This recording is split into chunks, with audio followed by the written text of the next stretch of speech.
Hello and welcome.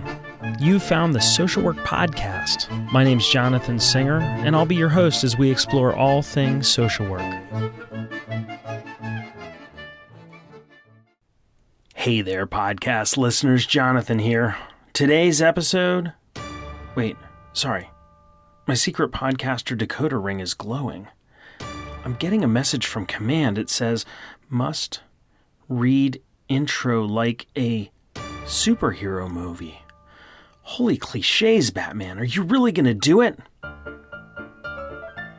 Hey, this is an audio podcast, not a silent movie. Work with me, people. Okay, that's better. In a world where social workers are vilified, and most conference swag is as predictable as movie trailers, there is one metaphor that has risen like a phoenix from the flames: the social work superhero. Everybody, at some point, needs a superhero, someone who is not afraid to jump into the chaos and fight the good fight with us shoulder to shoulder. And like all superhero stories, this one begins with a kid and a dream. But it ends with a committee decision and a prototype that becomes an actual superhero. By day, a squishy little stress ball.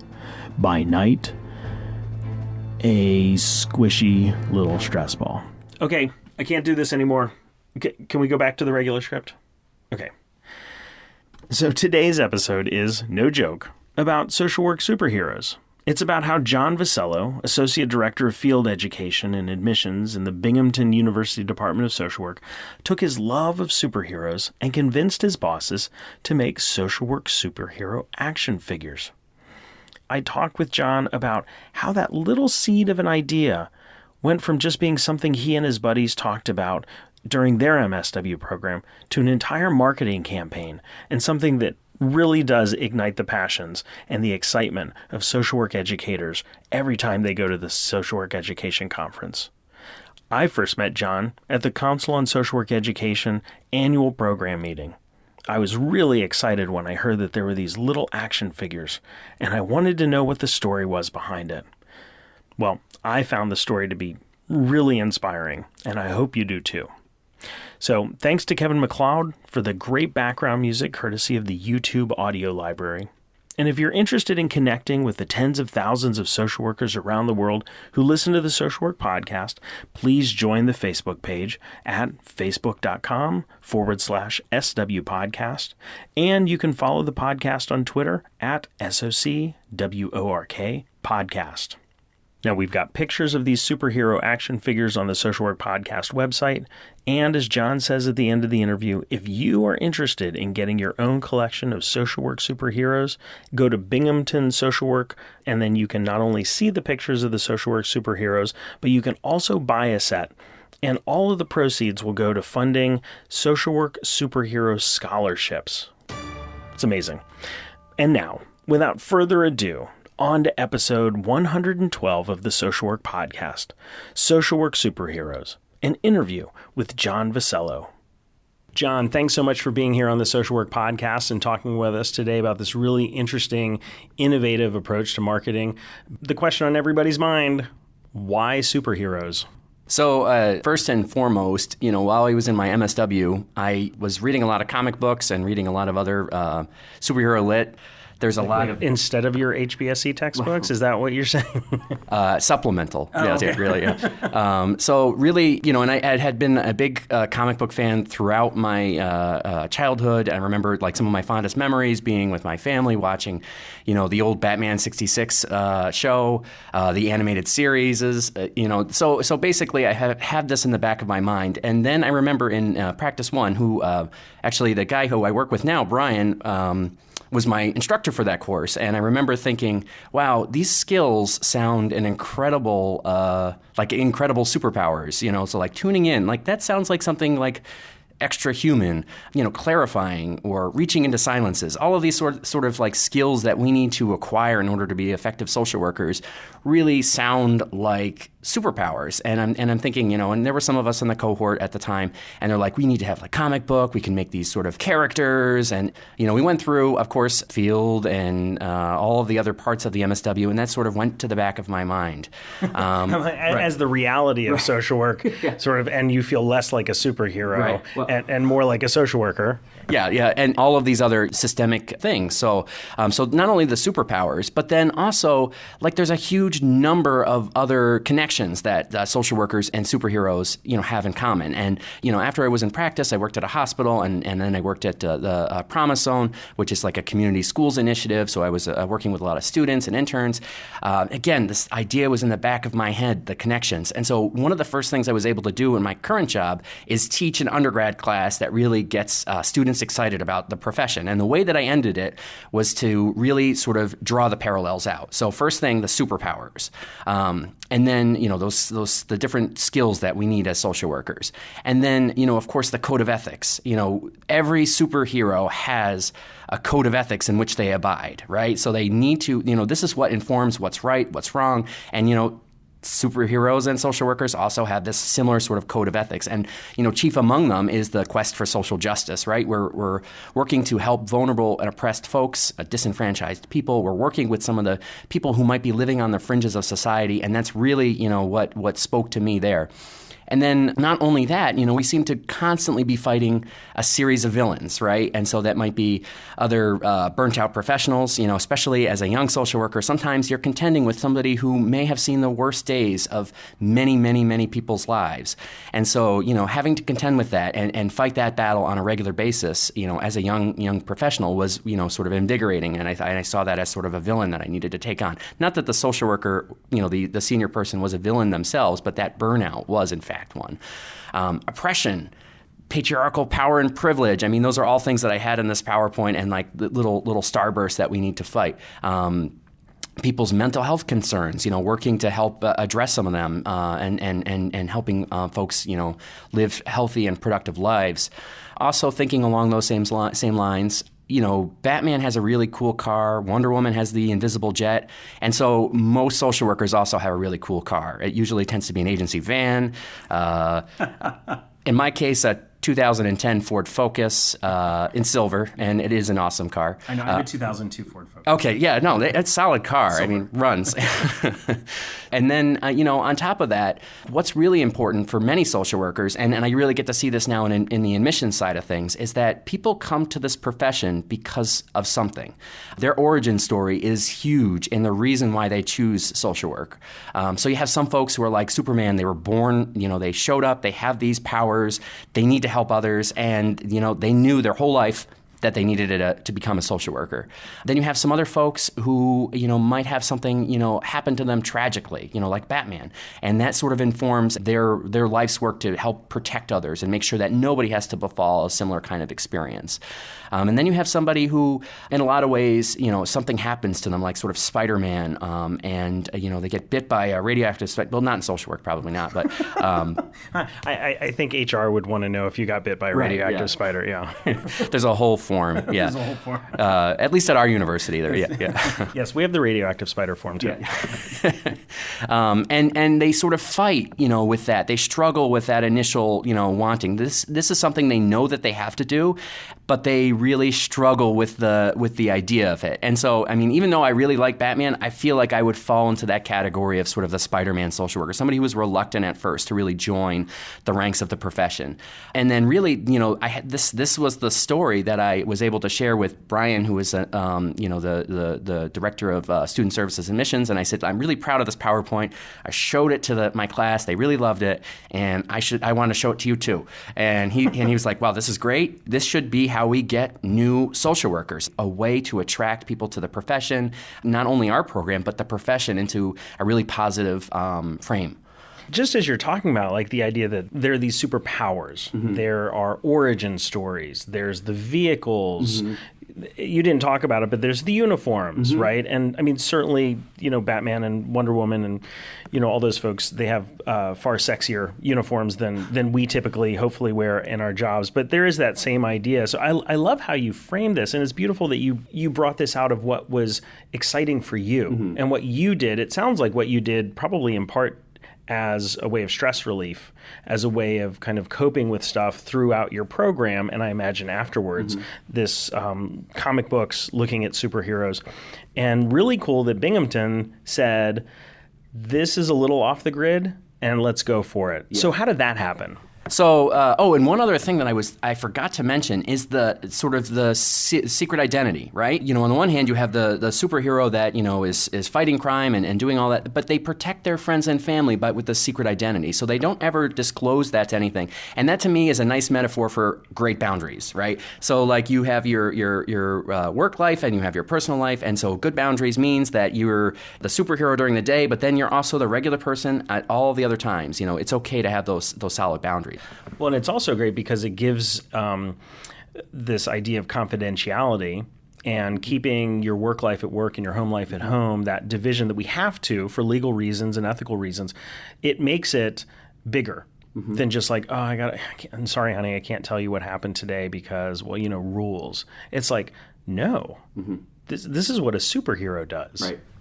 And then, of course, like many social workers, the humility. Like when somebody sort of swoops in and saves the day, they don't say, "I'll take my payment now." They say, "All in a day's work." Right? This is just part of who they are and why they're there. And that's, I think, the humility and the modesty sometimes of our profession, and that's really, this is all in a day's work. Of course, we're going to tackle, social injustice all in a day's work. I mean, that's really invigorating and exciting, and I think that's what really, I think drives my enthusiasm behind not only, my professional life as a social worker, but then also, when I'm talking to new students and really telling them why they need to be a social worker and not some other profession, some other helping profession. This is what their life's work should be as well, because it's bigger, it's broader than just going to a job every day. So I want you to talk about how you took this concept and you've turned it into actual superheroes. Because folks who are listening are like, wait a minute, real superheroes? So talk to me about that. So back to that similar idea when I had this idea, and I was really proud of this PowerPoint of why social workers are superheroes. I showed it to Brian, and then our chair, Vicki Rizzo, I got a meeting with her. I had a PowerPoint. I was going to show her the PowerPoint, and then I was going to come up with the idea of this should be our marketing or recruitment. These are what we should give out. So I came up with a couple of. When you say give out, what do you mean? Oh, so little like swag items, so little like stress relievers, little squeezy things. So we're able to find a few sort of stock superheroes.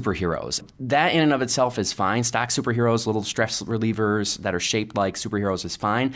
But I think what really was the exciting part, and it was not the fact that they were little like cute superheroes, but the fact that they had these superhero social work names. So the first one was his name was the Reframer. Secret identity is Norm Allies. His practice focus was families. The next one was the Clarifier, and her secret identity is Emma Pathy. And so if you haven't caught already, in good superhero form, they're very punny names, and that's another sort of pleasure and joy of mine is bad puns. And so students that know me know that they can prepare to roll their eyes several times in a class. So Emma Pathy is the Clarifier, and her practice focus is individuals. And then on the next slide, I had the Advocate, who's our community-focused social worker. His secret identity is M Power. And then the last one of the four that I pitched was the Tuner, and he's our ethicist and our group worker, and his secret identity is Ed Thicks. I thought for a second when I after I said all of these punny names and I had these little pictures up and I had like a really rough draft of a trading card, that Vicki, my boss, was going to sort of laugh me out of her office and say, "Okay, that's cute. Okay, John, let's get to real work." Instead, the reaction was, "Yes, we need to, do this, and we need to take a risk, and we need to really embrace this idea. She loved the idea, and so we were able to run with that. One of the problems, though, with the initial 4 was that we really wanted a female superhero of color to really, round out the group and actually lead the Social Justice League. So we couldn't find any company that really had one, and that seems to be a problem in comic culture. It's a problem in, movie, pop culture. We wanted somebody that looked like the profession. We want people that represent a lot of different groups.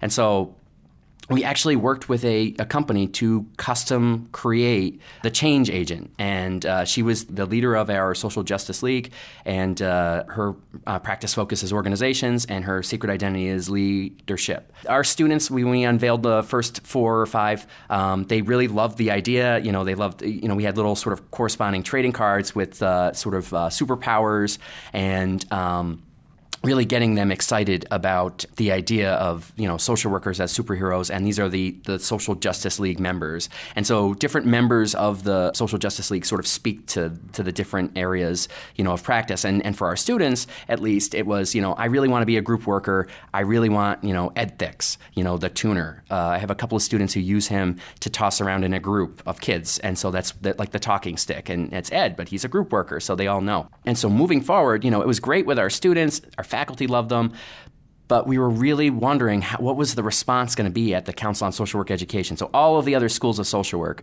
here at this big conference, how are other schools going to react? We have, sort of the strategy was like, well, we have 5 different superheroes. This is the first year. How are we possibly going to give them out? Are people going to come up and say, I want this one, like we do at like a recruitment event? And I said, no, what we need to do is like what they do at a comic shop, or what they do, on Black Friday, is that you give out certain ones at certain times. In the early days, I just had like a handwritten piece of paper with the different times on them, and people took pictures and then put it in their phone. We were on Twitter a little bit, using the conference hashtag to get the word out a little bit. And then, the first night we gave out the change agent, to lead off the Social Justice League, at the conference. And then the embrace that we felt from everybody there. So these are folks that have been practicing social work for many, many years, people that have been faculty, other places, and around the country. They just loved the fact that the change agent was the leader of the Social Justice League. This was somebody who, embodied a lot of the different core values of our profession, and really spoke to them in a different way. And they looked at us and they said, so you're going to give away other superheroes? And we said, yes, actually, through the whole conference. And so they learned the different times, and they learned the different opportunities that they could get. And sure enough, by the end of the conference, we had a hardcore group of folks who are at our booth, creating some buzz, and really, just telling us how much they love, how much these superheroes speak to them.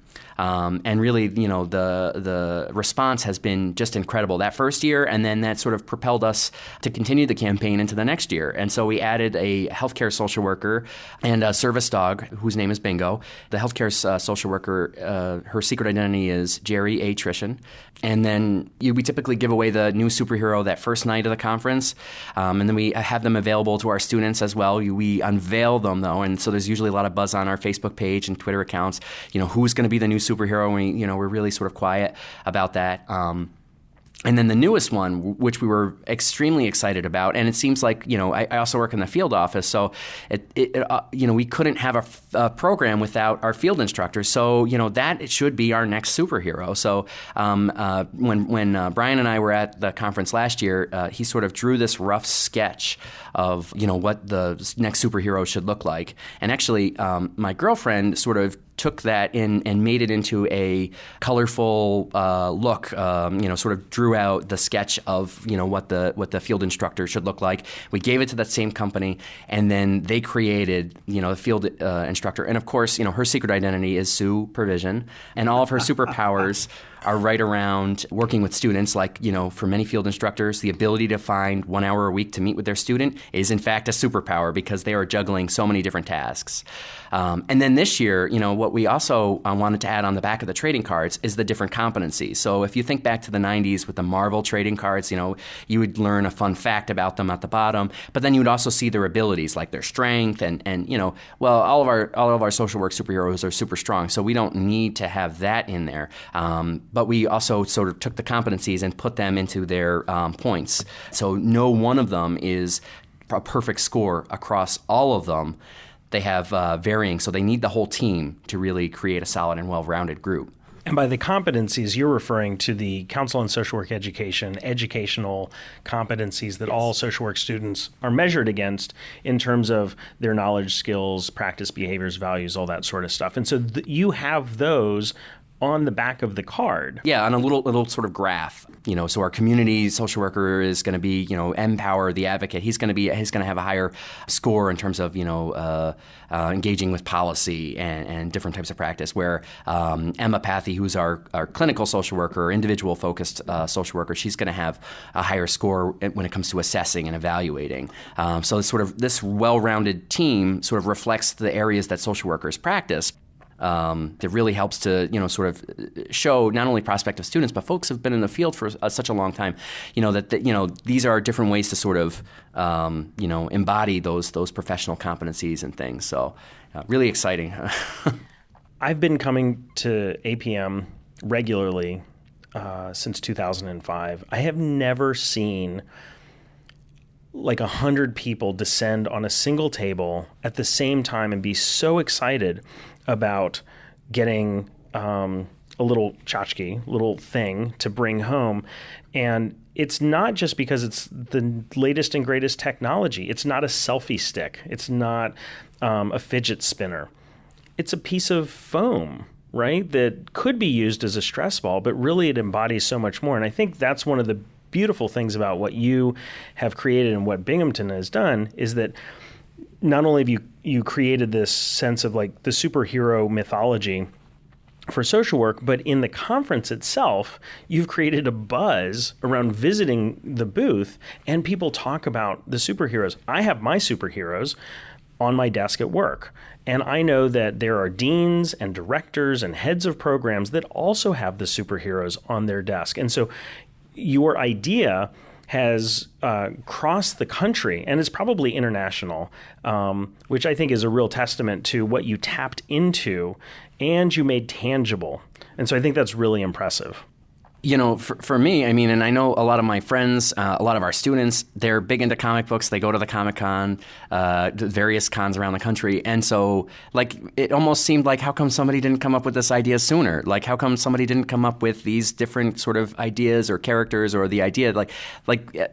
For me, it was just a sort of an idea that made sense. It's like, how come, nobody came up with this before, and it's been, we've been around for a few hundred, about 100 years or so as a formalized profession. So, so have many superheroes, so we're pushing 75, 80 years for, Batman, Superman, some of the oldest ones. And even before that, I mean, we've had this, mythology of various different heroes coming to help and save. And that's really the idea is that, in a lot of ways, I think social workers as a profession are a professionalized group of heroes. And of course, keeping that humility. It's not about us taking the credit. It's about really putting the credit back to the client. Really making it's their credit, and we're just being able to enjoy and being satisfied with them the client being able to enjoy that success.